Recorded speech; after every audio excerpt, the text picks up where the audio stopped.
नमस्कार श्रोते हो, दीपक रेगे कथाकथन चॅनलवर तुम्हा सगळ्यांचं मनापासून स्वागत. श्रोते हो, आज तुम्ही ऐकणार आहात उज्ज्वला केळकर यांच्या कृष्ण स्पर्श या कथासंग्रहातली कथा. पण तत्पूर्वी तुम्ही जर आत्ता चॅनलवर पहिल्यांदा आला असाल किंवा अजूनपर्यंत तुम्ही चॅनल सबस्क्राईब केलं नसेल तर प्लीज चॅनल सबस्क्राईब करा. ऐकूया उज्ज्वला केळकर लिखित स्पर्श. लांब सडक, जाड शेपट्यावर माळलेला चमेलीचा दाट घमघमणारा गजरा, गोदरेजच्या कपाटाला जडवलेल्या फुल फिगर दाखवणाऱ्या आरशात लोभावून बघताना आपल्याच प्रतिमेवर भाळून जाणं. इतका सुरेख जामानिमा, सारं कसं जागच्या जागी मनाजोगतं. गळ्याशी लढिवाळपणे लगट करणारं जडावाचं मंगळसूत्र, शेखरची सरप्रायझिंग गिफ्ट, हर्षोत्फुल्ल झालेल्या गालाचं घेतलेलं हळुवार चुंबन, देणगीची वसुली म्हणे. आज लिपस्टिक लावायची नाही बरं का राणी, मीच लावणार तुला माझ्या या ओठांनी. पुन्हा एकदा हळुवारपणे मिठीत घेऊन त्यानं चुंबनांचा केलेला वर्षाव. ईश्य, भारीच वात्रटपणा करतो हा. बोलताना कसलं ते भान नाही. आवाज तरी हळुवार नाजूक असावा. घरात बोललं तर चौकात ऐकू जायचं बोलणं. म्हणे माझ्याच बायकोशी बोलतोय, दुसऱ्याच्या नाही. काय भीती आहे का कोणाची? मग त्या आभा आणि उम्मी मला सारखं चिडवत राहतात उगीचच. दीदी, गाल कशानं लाल झाले? अगं दीदी, इथे काय झालंय ग? अगं बाई दीदी, काय चावलं? का जिज्जाजी? ईश्य, चेष्टा तरी किती करायची? नुसत्या आठवणींनी सर्वांग कसं मोहरून फुलून आलंय. इवली इवली गंधपुष्प लखडलेल्या जुईच्या डालीसारखं. आत्ता नेसलेली ही क्रीम कलरची फुलं फुलवणारी गडद जांभळी जॉर्जेट, साखरपुड्याची. काय सुरेख साडी आहे. सगळं क्रॉफर्ड मार्केट ढुंडाळून आणली आहे तुझ्यासाठी. युनिक पीस आहे का नाही? Beautiful. You are looking so charming. असं वाटतंय ना आत्ता अगदी या क्षणी तुला पुरे. ही एक घमघमणारी आठवण, जीवाला जडलेली गजऱ्यासारखी. साखरपुड्याच्या सोहळ्यानंतर फिरायला गेलो होतो तेव्हाची आठवण. आताशी म्हणतो, तू दिसायला तशी सामान्यच आहेस. या मी आणलेल्या साडीत जरा बरी दिसतीयस इतकंच. दसनूर कपडा हेच सत्य. चावट, भारीच चोखंदळ आहे. 8:30 वाजायला आलेत. आज तरी वेळेवर येतोय का नाही कोणास ठाऊक. दुपारी जेवून जाताना म्हणाला होता, तू बघच, मी बरोबर 8ला घरात आहे, तू वेळेवर तयार हो म्हणजे झालं. नेहमी हे असं. बोलायला लागला की भान उरत नाही वेळेचं. वाट तरी किती पाहिजे. पण याला परवाच नाही. डायनिंग टेबलावर सगळं मांडून झालं आहे. कुकर तयार आहे. भाजी आमटी पुन्हा गरम केली की बास. खरं तर भूक नाहीच आहे, पोट तुडुंब. सकाळचंच अजून जिरलेलं नाही आहे. पण मी नाही म्हटलं तर हा जेवणार नाही. अजून रुसून बसतो लहान मुलासारखा. त्याच्याबरोबर बसून डाळ भात उष्टवायचा इतकंच त्याच्यासाठी. मॅरेज डे सेलिब्रेट केला पाहिजे हं दीदी, नाही तर बसाल तुम्हीच एकमेकांना मिठाई खिलवत. आम्हाला डाळभात खिलवला तरी चालेल, आम्ही इथेच जेवणार. आभा उम्मीची मागणी. आभा, उम्मी, सरलाबेन, रमणिकलाल या साऱ्यांसह सकाळी केलेलं जेवण. पुलाव, दहीवडे, पुरी, गुलाबजामुन. साऱ्यांनी सुजाताच्या पाककौशल्याची स्तुती केली होती. लग्न झाल्यानंतर शेखर इंदौरला आयुर्वेदिक औषधं मॅन्युफॅक्चर करणाऱ्या फॅक्टरीत चीफ केमिस्ट म्हणून जॉईन झाला. मुंबईतल्या सुजाताला इथलं संथ जीवन खूप कंटाळवाणं वाटलं सुरुवातीला. शहा त्यांचे घरमालक. शहा फॅमिलीशी परिचय वाढला आणि त्यांच्या आभा उम्मीमुळे इथलं अतिसंथ जीवन सुजाताला खूप सुसह्य झालेलं होतं.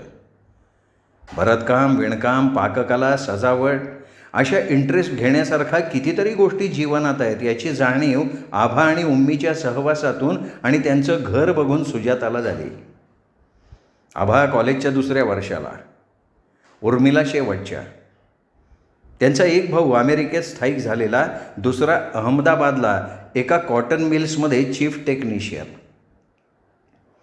मुलगा आणि सून यांच्यावर प्रेमाचा वर्षाव करायला आसुसलेली सरलाबेन सुजाता शेखरवर प्रेम करून आपली हौस भागवून घेत होती.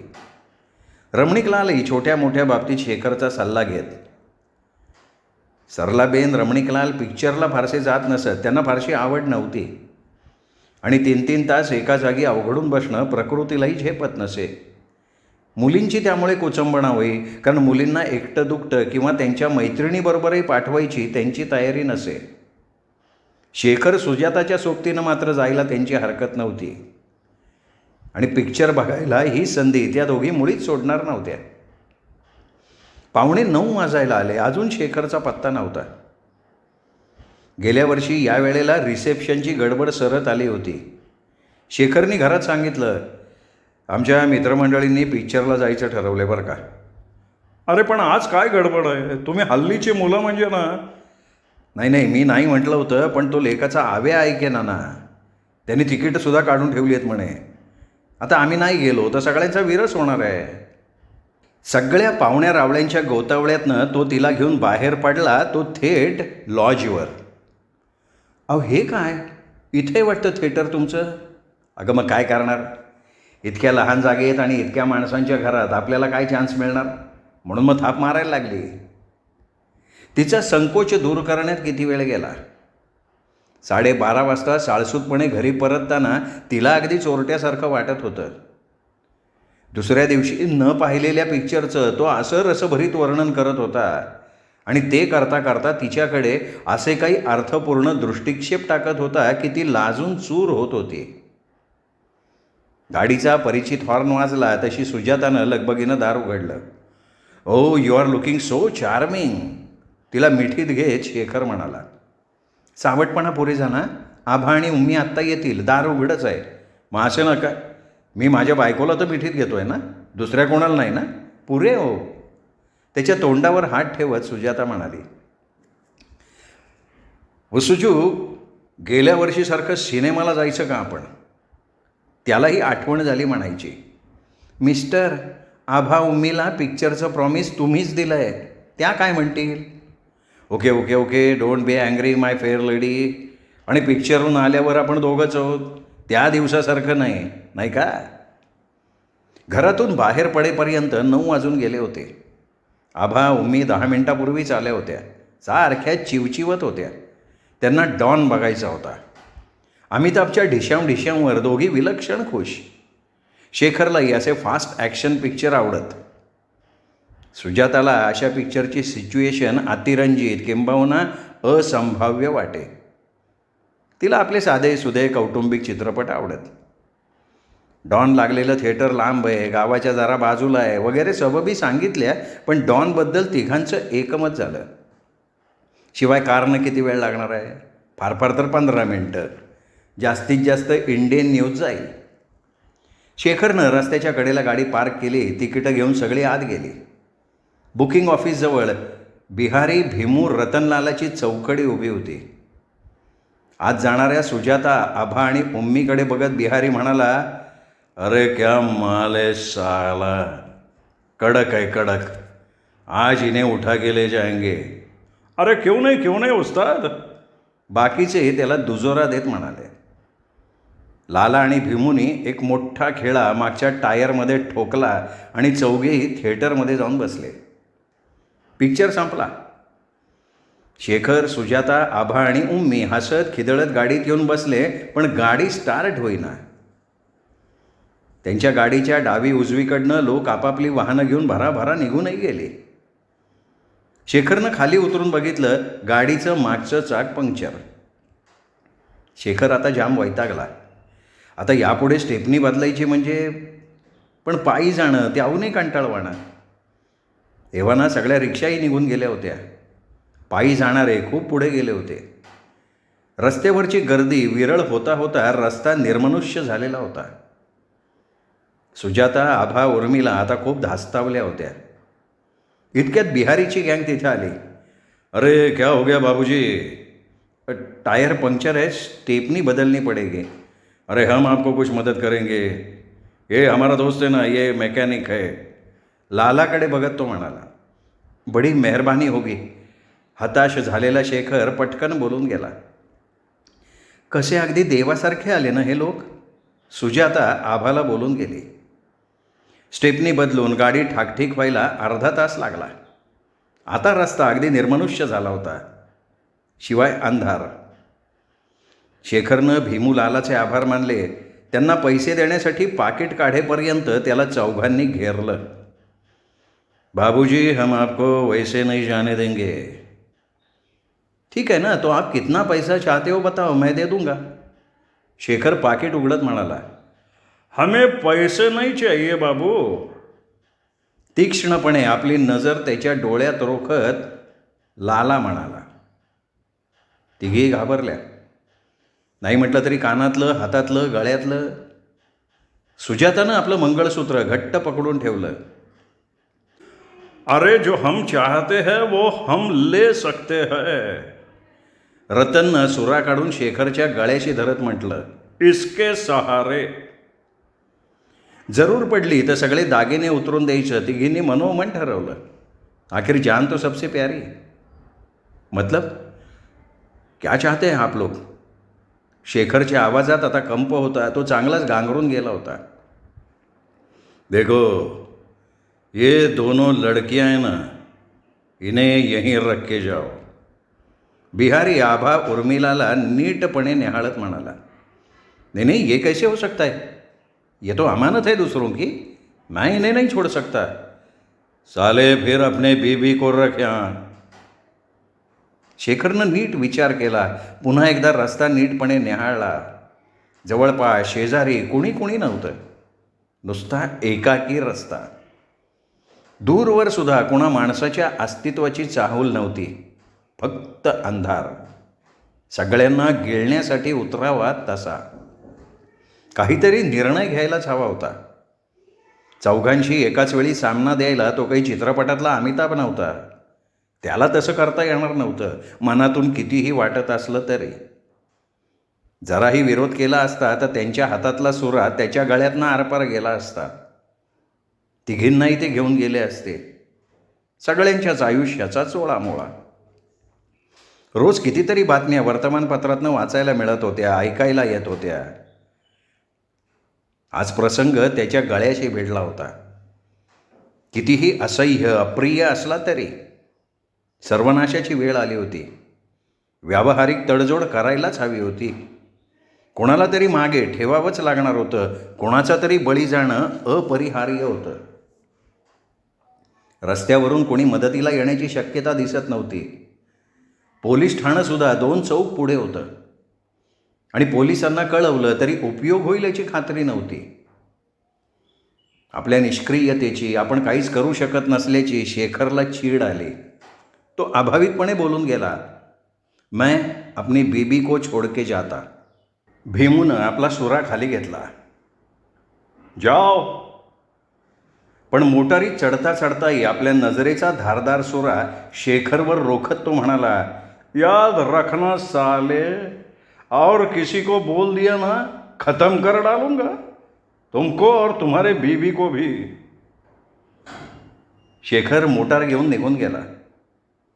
बिहारीची गँग सुजाताला घेऊन तिथून 3-3.5 फरलांग अंतरावर असलेल्या एका खोपट्यात गेली. रतननं बाटली काढली, ग्लास भरले. पिता पिता सारेच जण आचकट विचकट बोलायला लागले. तिच्या गजऱ्याला धरून हिसकून आपल्याजवळ ओढायला लागले. तिचा विवस्त्र देह एखाद्या खेळण्यासारखा हातळायला लागले. किती सुखस्वप्न बघितली होती तिने आजच्या रात्रीची. देहाचं कमळ असंख्य कळ्यांनी फुलून डवरून आलं होतं. शेखरच्या प्रत्येक स्पर्शानं ते पुलकित होणार होतं. त्याच्यासाठी केलेला शृंगार विस्कटून गेला होता. गजऱ्यातली फुलं चुरगळली.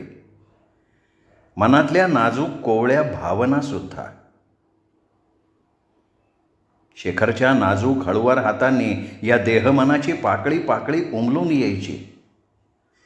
आज कुठले कुठले राकट्ट हात त्याच्याशी झोंबी घेत होते. शिर्डीनं कुंपणाचा पाला ओरबडावा तसा तिचा देह ओरबडत होते. कुणीतरी हातभट्टीचा ग्लास तिच्या तोंडाजवळ नेला तशी तिने तोंड फिरवलं. मग कुणीतरी नाक दाबून ग्लासमधली दारू तिच्या तोंडात ओतली. तिला ढवळून आलं. आपल्या साऱ्या संवेदना हरपून आपण बेशुद्ध पडलो तर बरं असं तिला वाटत राहिलं. 2 दिवसांनी सुजाता घरी आली. विझून गेल्यासारखी झाली होती. शेखर घरात बसून होता विमनस्कपणे. पोलिसात तक्रार द्यावी का? कशी? कोणत्या शब्दात? काही उपयोग होईल का फक्त बेआबरू? विचार विचार आणि फक्त विचार. विचारांनी डोकं फुटून जायची वेळ आली. सुजू, अगं आलीस तू? तो म्हणाला. त्याने तिला धरून कोचावर बसवलं. त्याला खूप बोलायचं होतं पण शब्द फुटत नव्हते. अपराधी भावना मन पोखरत होती. सुजू परत येईल असं त्याचं मन सांगत होतं. अशा अनेक बातम्या त्याने आजपर्यंत वाचल्या होत्या, ऐकल्या होत्या.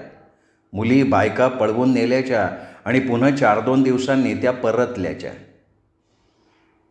त्यावेळी त्यांनी त्या सगळ्या अलिप्तपणे ऐकल्या होत्या, वाचल्या होत्या, जरासं हळहळवून मनाआड केल्या होत्या.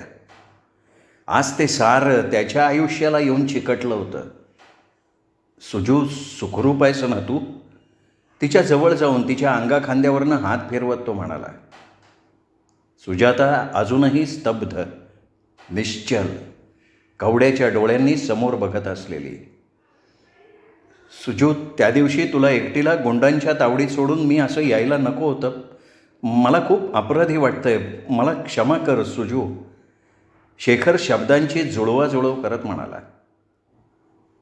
सुजाता काहीही बोलली नाही. ती उठून बाथरूममध्ये गेली. तिने गिझर सुरू केला.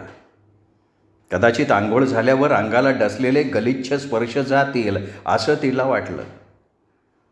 तिने आंघोळ केली पण तिला ताजतवानं प्रसन्न वाटेना.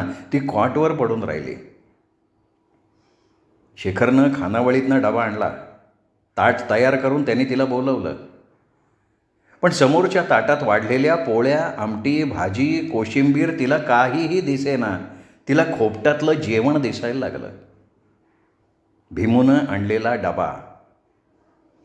चौघांनीही आपल्या टीनच्या वाडग्यात ओतलेला लाल भडक मटणाचा रस्सा आणि पितळी थाळीतली पोळ्यांची चळत. सोबत हातभट्टीचा ग्लास. या जळजळीत रश्श्याशी पोळीचे घास तिलाही गिळावे लागले होते. नाक तोंड दाबून.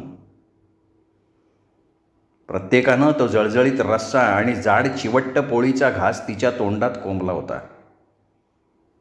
तिला आतून ढवळून आलं होतं. घशापर्यंत उमासा. तो उमासा दाबून ठेवताना ती गुदमरून गेली होती.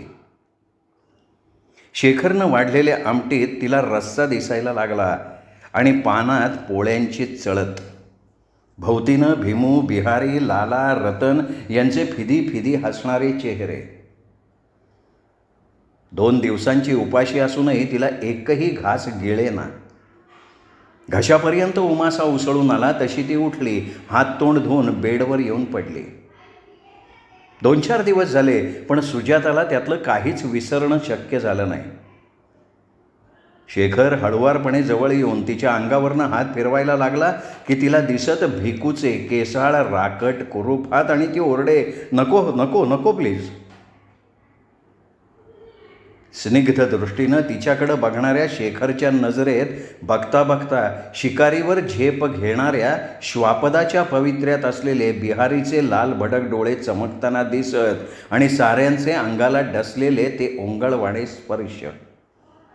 किती किती वेळ शॉवर खाली थांबून भिजून ते सगळं धुवून टाकायचा ती प्रयत्न करे. पण त्यातलं काहीही ती विसरू शकली नाही, मनाआड करू शकली नाही. शेखरला ती जवळही येऊ देत नव्हती. मला सगळं अगदी ओंगळ वाटतंय, असह्य झालंय सगळं, ती म्हणायची. अगं असं काय करतेस सुजू? तू सगळं विसरण्याचा प्रयत्न कर. मनाशी निश्चय कर, हळूहळू जमेल तुला ते. आज आठवडाभरानं शेखर फॅक्टरीत निघाला होता. घरी तरी किती दिवस बसून राहणार. सुजाताई आता स्वस्थ चित्त होतीये असं वाटत होतं. आज तिने सकाळी उठून घरातली नेहमीची कामं करायला सुरुवात केली होती. स्वतः स्वयंपाक करून त्याला जेवायला वाढलं होतं. त्याच्याबरोबर बसून तीही जेवली. मी आज लवकर परत येतो तिला सांगून तो फॅक्टरीत जायला निघाला. ती गॅलरीत उभी राहिली. वळणावर तो दृष्टीआड होईपर्यंत अनिमिष डोळ्यांनी ती त्याच्याकडे बघत राहिली. दुपारी 2 वाजता शेखरच्या टेबलवरचा फोन खणखणला. आभा घाबऱ्या घाबऱ्या बोलत होती. जिजाजी दीदीनी पेटवून घेतलंय, लवकर या घरी. त्याला शब्दांचा अर्थच समजेना. सुजाताबद्दल डॉक्टरांना फारशा होप्स नव्हत्या. वेदना फारशा जाणवू नयेत म्हणून त्यांनी तिला गुंगीचं इंजेक्शन दिलं होतं. शेखर सुन्न होऊन तिच्या उश्याशी बसून राहिला होता. तिचं सगळं अंग भाजून गेलं होतं. चेहराच काय तो ठीक होता. इतक्या वेदना सोसूनही त्यावर प्रसन्न भाव होता. अर्धवट ग्लानीत ती पुटपुटत होती. सारे अमंगळ स्पर्श जळून गेले या वेदनेच्या डोंबात. कातडीला आता फक्त वेदनाच जाणवतीये. आता हात फिरवा ना माझ्या अंगावरनं. तुमचा निर्मळ स्पर्श माझ्या सोबतीला असू दे. आपल्या टरारून फोड आलेल्या तळव्याने तिने त्याचे हात गच्च धरून ठेवले आणि ती आग विझण्यासाठी जणू त्या हातावर त्याच्या डोळ्यातनं अश्रू सांडत राहिले. श्रोते हो, तुम्ही ऐकत होतात उज्ज्वला केळकर लिखित स्पर्श ही कथा. ही कथा कशी वाटली हे सांगण्यासाठी कमेंट जरूर करा. आपल्या कथाप्रेमी मित्रपरिवारात ही कथा जरूर शेअर करा आणि त्यांनाही दीपक रेगे कथाकथन चॅनल सबस्क्राईब करायची माझ्या वतीनं विनंती करा. भेटूयात पुन्हा अशाच उत्तम कथांसह. तोपर्यंत नमस्कार श्रोते हो.